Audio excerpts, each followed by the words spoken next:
Welcome to another episode of Tell Me Another, a podcast dedicated to telling great stories from the past. Stories of genius and folly, compassion and cruelty.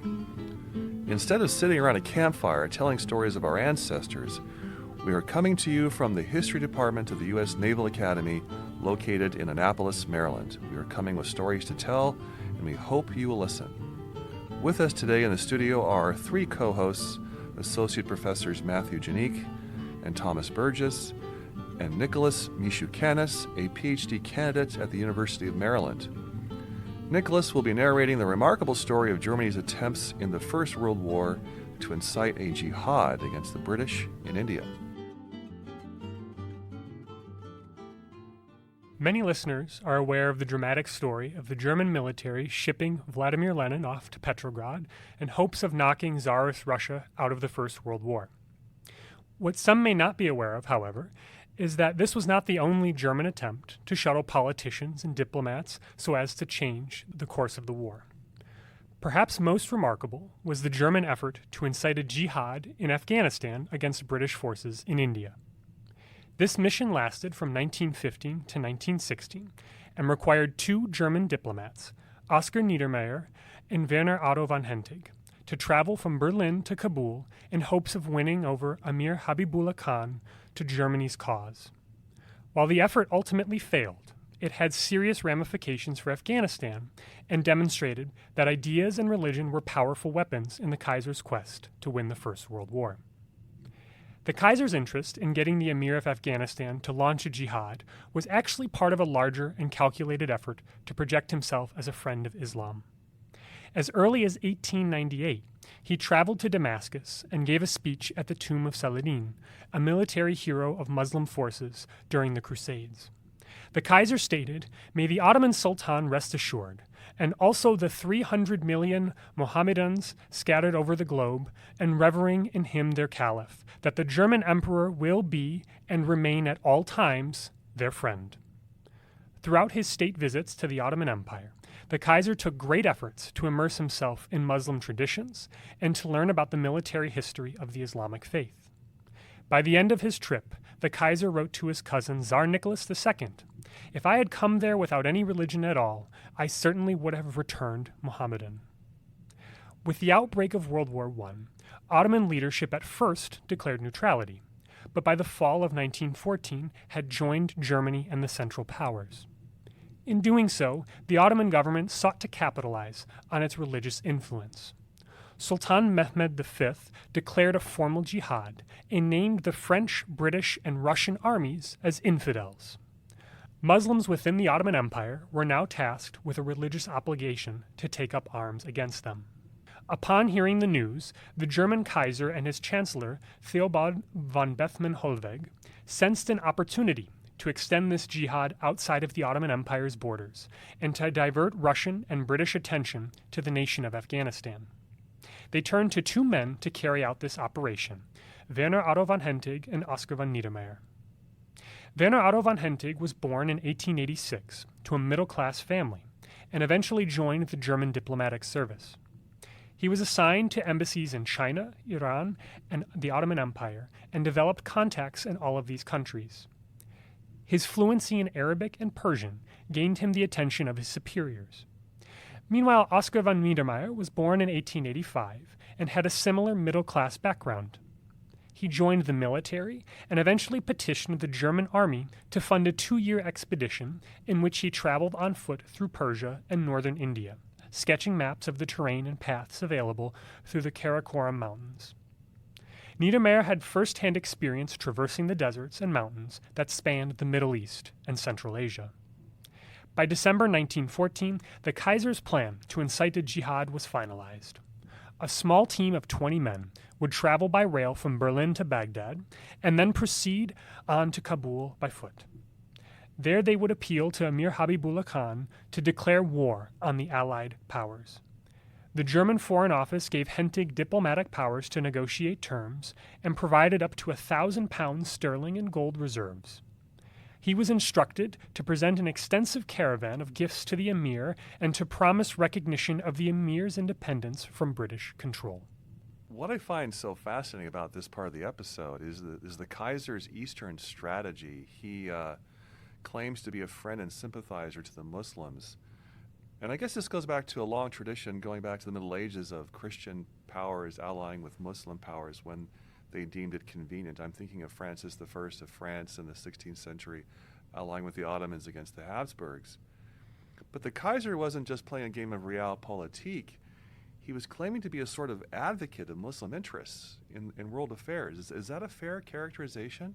Yeah, I would say it is. This is actually a bit of realpolitik in the sense that the Germans pursue this military alliance because everyone's aware of the German Anglo naval race that develops. But the Kaiser also senses an opportunity that by the early 1900s, the Anglo-German naval race is not going in his favor, and he needs to figure out a way to strike at the British. And the best way that him and his staff come up with this is to figure out a way to strike at India. And that really is where the Berlin-Baghdad road come into play, and this opportunity to shift troops into the Middle East to upset the British order in India and their territories in that part of the world. Fascinating. Yeah, and it's obviously evident to everybody that the jewel in the crown of the British Empire is India, and India is what they're worried about. And they're not only worried from the point of view of Russia to the north and the Great Game in Central Asia, but they're almost everything they do, as far-flung as East Asia and East Africa, is all bound up in this concern for India. I was really interested in the Ottoman angle here, because there's been a lot of work recently on just how central the Ottoman Empire is to what's going on in the late 19th, early 20th century.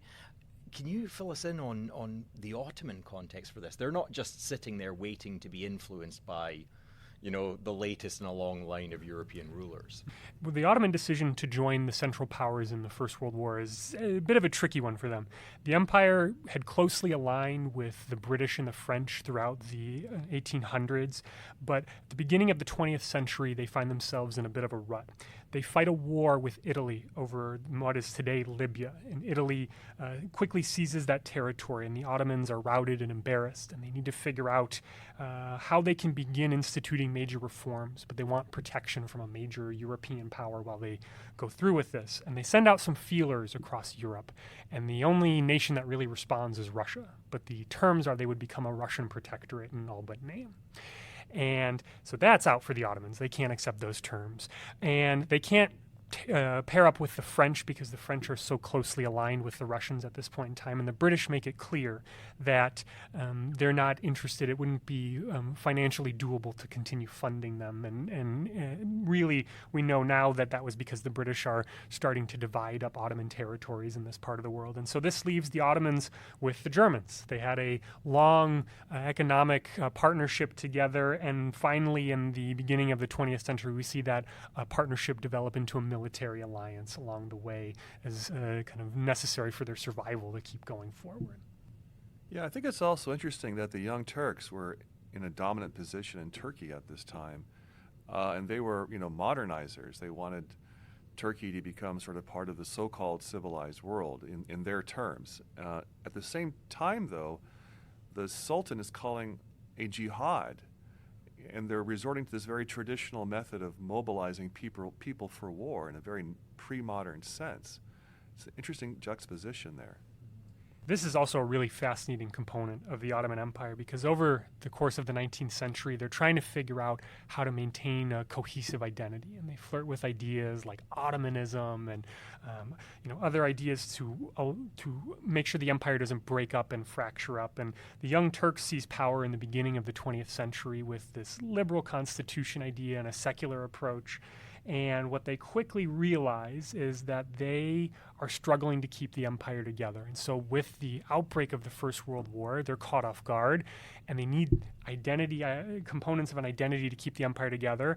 And religion had been one of the recurring themes. And so they're more than happy with the outbreak of war to have the Sultan call for a jihad because this could be an easy way to level the playing field for everybody in the Ottoman Empire to rally around something to keep the empire together. And there's something in there as well that's really fascinating. It's really easy to see religion as somehow outdated or retreating under this kind of tidal wave of secularism and quote-unquote modernization. But a lot of what's happening in the 19th century is really kind of reifying and reaffirming religious identity, but seeing it reemerge into the political field as well. So obviously, you've got the first modern jihad in Sudan in the 1880s or 1870s and 1880s. And it looks like the Ottoman Empire is just kind of, in a sense, continuing that. Modernization is not inconsistent with reaffirming your religious principles in this era. That's my sense.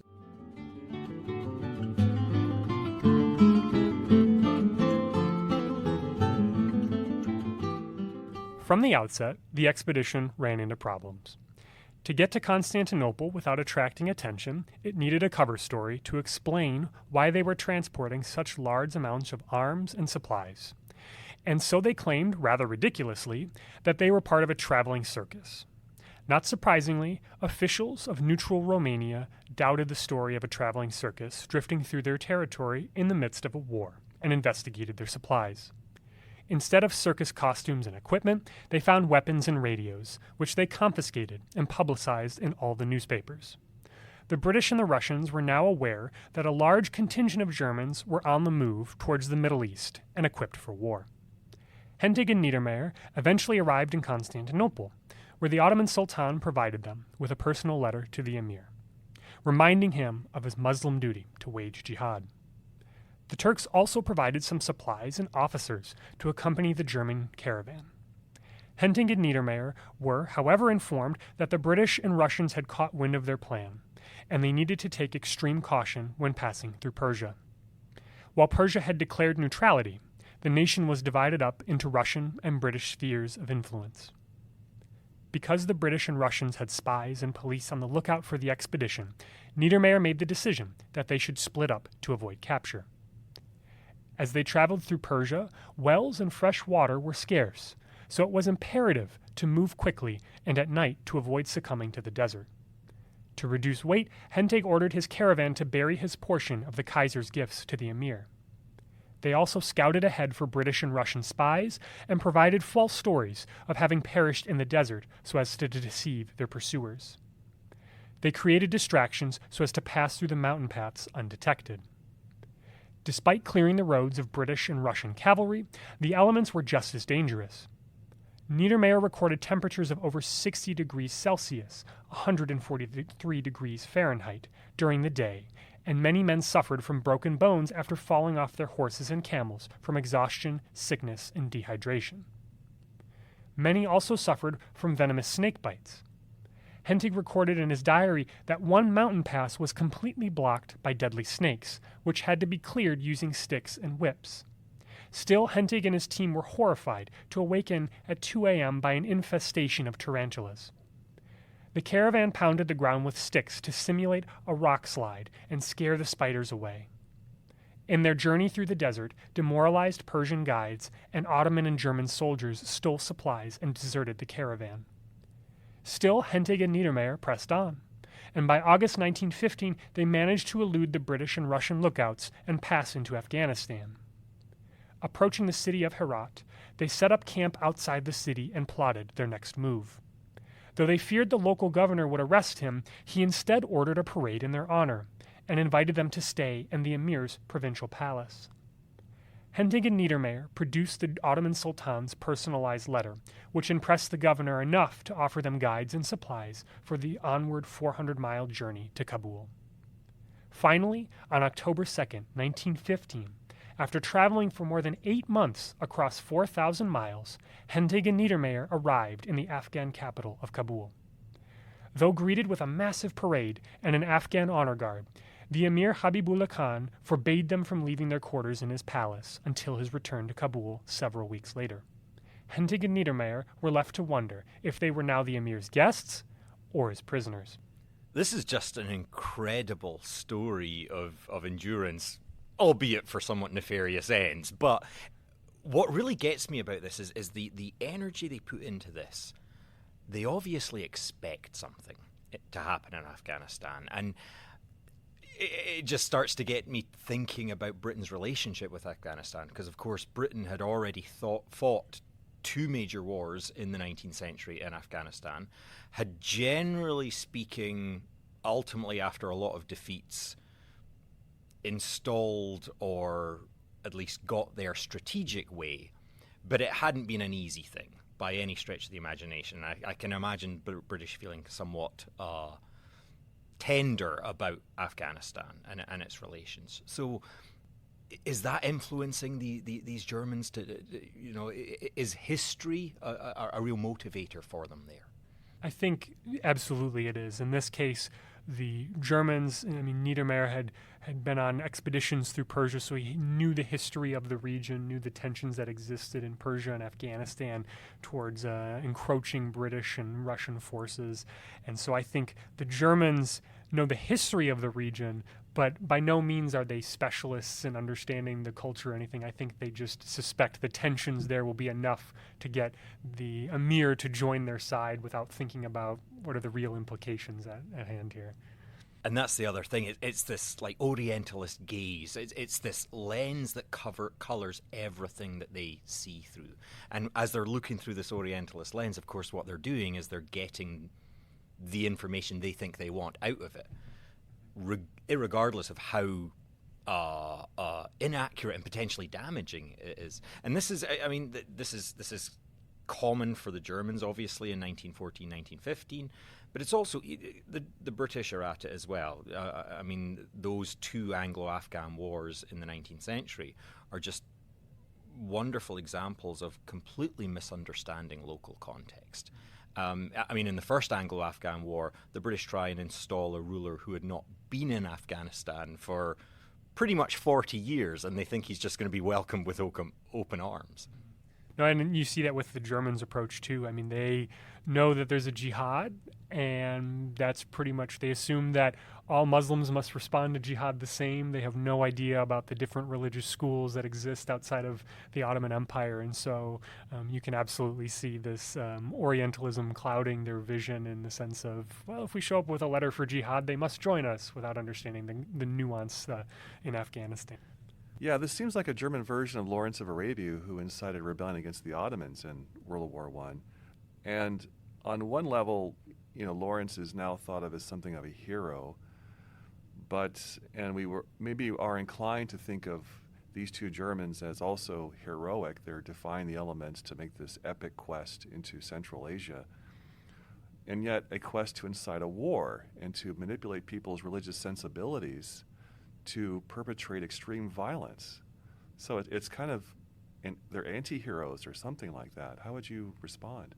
Well, it's interesting how they both recount the expedition when they come back in the post-war period.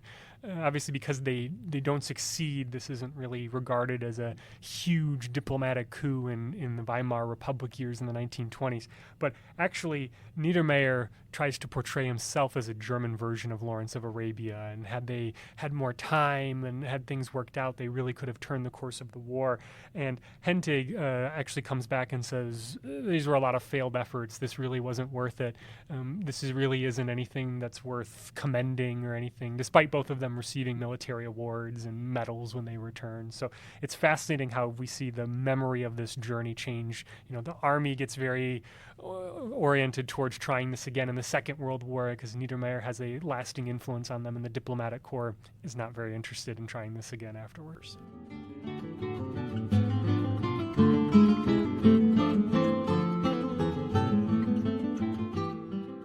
After weeks of waiting, Hentig and Niedermayer were picked up in a convoy of Rolls-Royces and brought to the Emir's a mountain retreat outside of Kabul. When they arrived in the Emir's throne room, they presented their letters from the Kaiser and the Ottoman Sultan, as well as the gifts they'd managed to retain on their journey through the desert. Despite a warm reception, the Emir explained that Afghanistan was squarely located between the Russian and British empires and lacked a strong military and financial stability to wage war. And yet, though the British were providing him subsidies to remain neutral, he was open to negotiating a new deal. The Germans would be the personal guests of the Emir and free to travel around Kabul.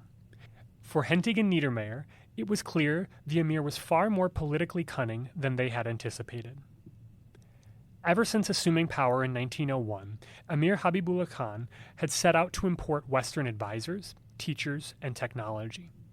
He signed a treaty of friendship with the British in 1905, and 2 years later made a state visit to India, where the British offered him an annual allowance for maintaining his neutrality.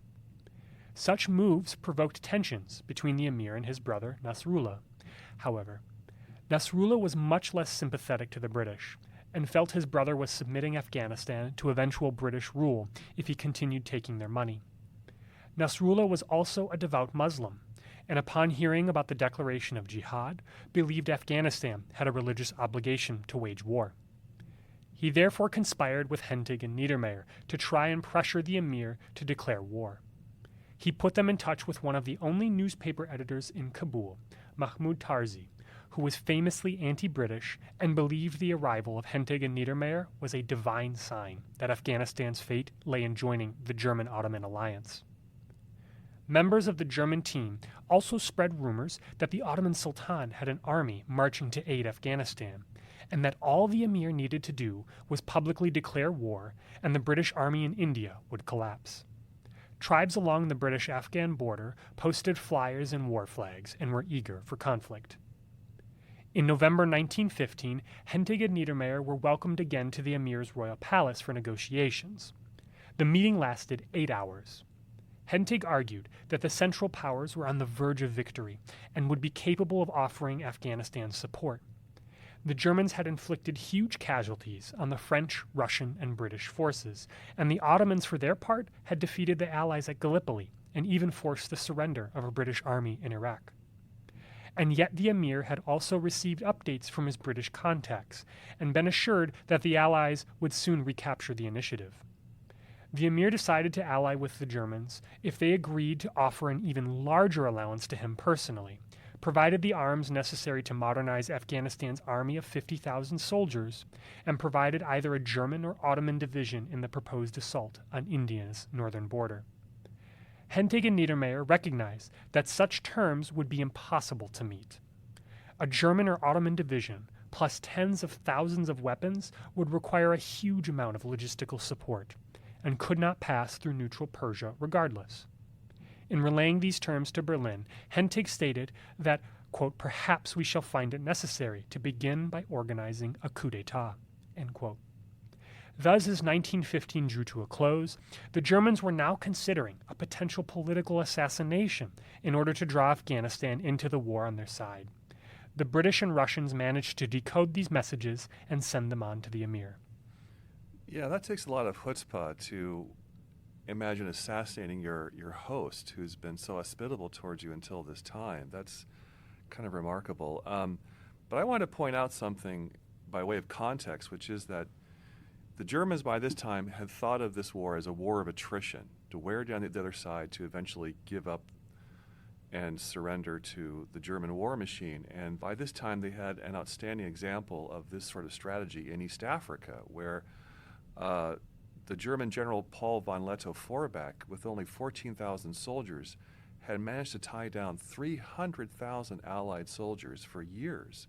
In fact, would not even surrender until he received news from Europe of the armistice in late 1918. So this is, I'm sure the Germans were thinking, if we can produce something like this in Central Asia, this would be fantastic.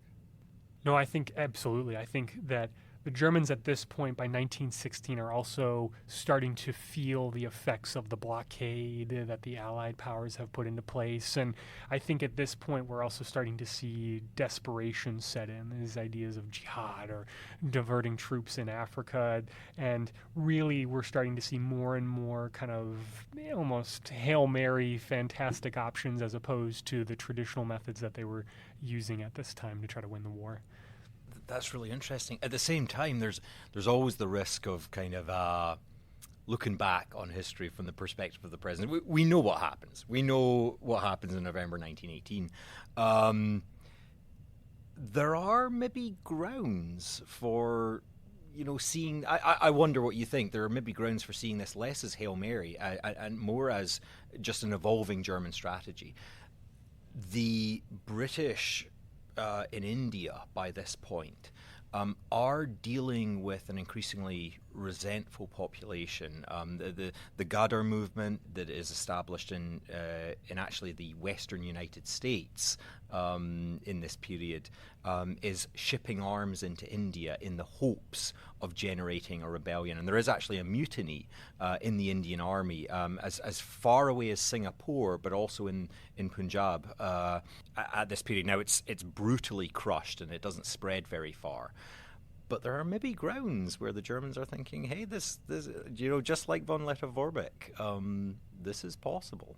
Well, and I also, as I alluded to in the first part, I mean, the most famous example of this is with Vladimir Lenin. This is almost, they're trying these ideas of exchanging, maybe if they can't win the war on the battlefield, they can win it politically. They can remove leadership or divert attention elsewhere. And so I do think there is a component here where trying different things, seeing what works, and looking at the context might be the key to winning the war for them. Yeah, and in that case, the Lenin strategy was spectacularly successful. I mean, that was remarkable. They knocked Russia out of the war because of his presence. Bread, peace, and land, right?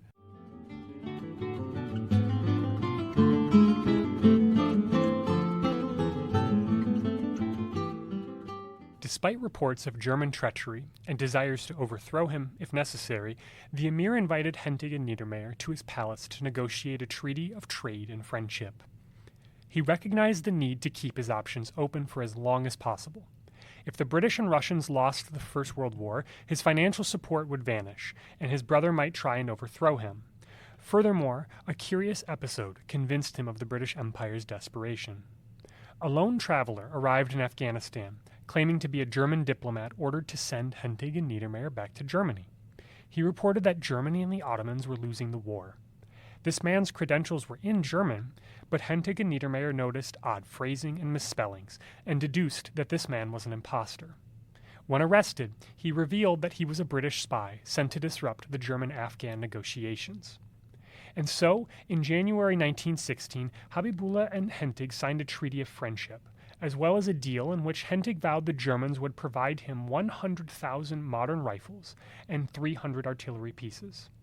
Upon receiving these weapons, the Emir pledged to declare war on the Allies, but not until. And in his effort to play for time, the Emir refused to recognize these treaties as binding until the Kaiser signed them himself, a process that would take several months or more. Meanwhile, the Emir also affirmed his neutrality to the British in India and waited to see how the war would play out. In the spring of 1916, Ottoman armies in the Middle East began to lose ground to the British, and Hentig and Niedermayer grew anxious that they would not be able to make it back to Germany without being captured. The two men were divided on how to proceed. Niedermayer believed that the Emir was simply playing for time and that the best option was to leave Kabul while a land route was still open. Hentig, however, still held out hope that the Emir could be convinced and wanted to stay in Kabul. After weeks of deliberating, in late May 1916, the German duo agreed to commence their journey back to Berlin after giving up hope of inciting a jihad against the British.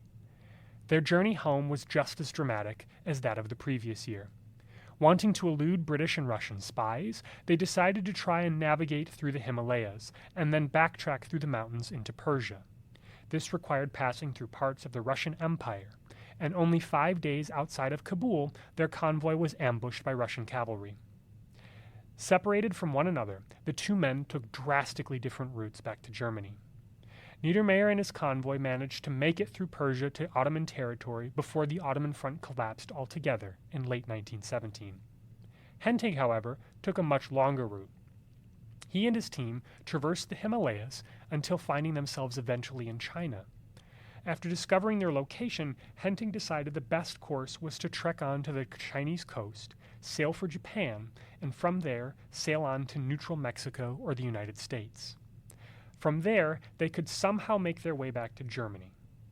Dodging questions about their true identity, Hentig and his team made it all the way to Honolulu, Hawaii, where to their shock, they heard the news that the United States had only days before declared war on Germany.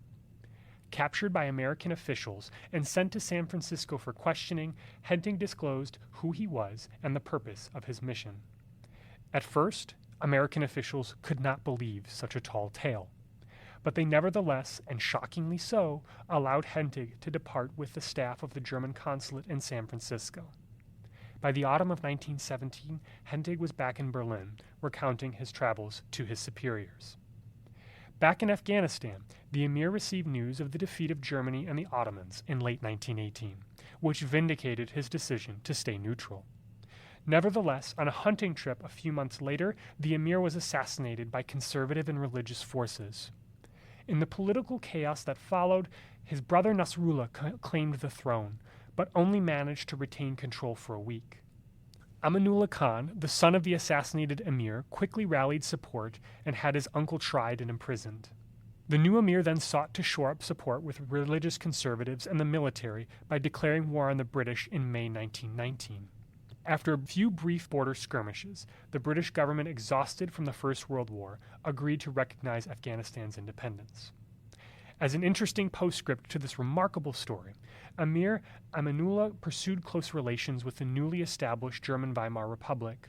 He opened Afghanistan to German businesses and even established the von Hentig Fellowship in honor of the expedition.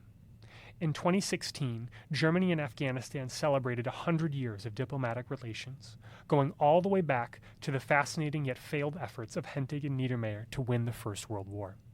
I love the image of von Hentig showing up in Honolulu after having traveled halfway across the world, only to find out he's now in hostile territory when he thought America was still neutral in this war. I'm sure the Americans were just mystified by this stranger from the East who spoke German and claimed this incredible story of having just been in Afghanistan. So I think really what's important to ask here is the so what question. What do we learn about Afghani politics? What were the consequences of the German intervention here on Afghanistan itself? So maybe we can say that German efforts to incite a jihad put the Emir in such an impossible position that even though he played for time and was an astute, remarkable political operator, he ended up losing his life because of the feelings the Germans had aroused in his country. Is that a fair characterization? Or? Absolutely. I think that looking back, I mean, history is always looking back, but the Germans showed up, and in doing so, in 1916, their arrival essentially sets the political battle lines between the nationalists, the more liberal approach to open to inviting advisors to help Afghanistan, and then the religious conservatives. And what the nationalists and religious conservatives learn is that they could have a common ally in the Emir's brother Nasrullah or the Emir's son. And so I think them arriving and essentially stirring the pot sets in a series of events that result in the Emir's death. And of course, you've got the Anglo-Afghan War, the Third War, which you mentioned there. The British, you're right, are just completely exhausted by the war. But actually, funnily enough, yet again, they kind of get what they need, in a sense, out of that war. The confirmation of the Durand Line as being Afghanistan, the border between the Raj and Afghanistan is kind of settled. The British no longer have control over the foreign policy of Afghanistan, but at this point here, Britain is really starting to look over its shoulder very much at the United States and the United States' influence. So it's fascinating. I'm really struck with the cynical confidence of almost everybody involved here, British, German, their ability to kind of play the world in ways that are going to advantage them. Is this simply a product of that kind of 19th century sense of let's be honest, racial superiority, this deluded sense of racial superiority? Or what's going on? Is it just empire at its height? Yeah, I really think that it's a mix of those things, empire at its height and this almost kind of this belief in their concept of, Deutschkultur, the idea that they're superior and that, the Afghans would be so happy to join an alliance with them. And really it reveals, like you said, the cynical nature of them. I mean, in reality, by 1916, there's no way that the German High Command could spare a division or all these rifles or artillery pieces, and yet we see that Hentig and Niedermayer are more than happy to sign on to this in hopes of diverting these troops. So it's really an empty promise, do whatever they need to in order to win the war, and I think it absolutely reflects the cynical nature that the war has brought, and also the complex of superiority that the Germans believe they have. And it's something that we talk about in classes with midshipmen quite a lot, about the legacies of these types of cynical interventions, because of course the legacies of these are often a very cynical response on the part of people who feel like they are being misled, and rightfully so. When I find it just fascinating that the relationship that develops between Afghanistan and Germany, Afghan leadership realizes that with the British to the south and after the First World War, the Soviet Union to its north, they're still pretty nervous and are very eager to invite Germans to invest in the Afghan economy and other stuff to try to provide a counterbalance, because it's either domination by the Soviets or the British, and they're trying to find a third way here.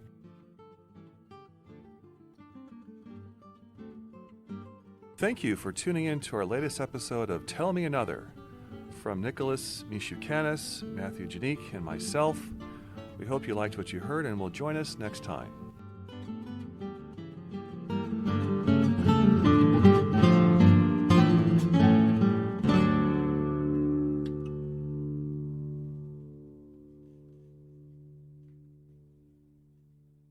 This has been a production of the History Department at the U.S. Naval Academy, located in Annapolis, Maryland.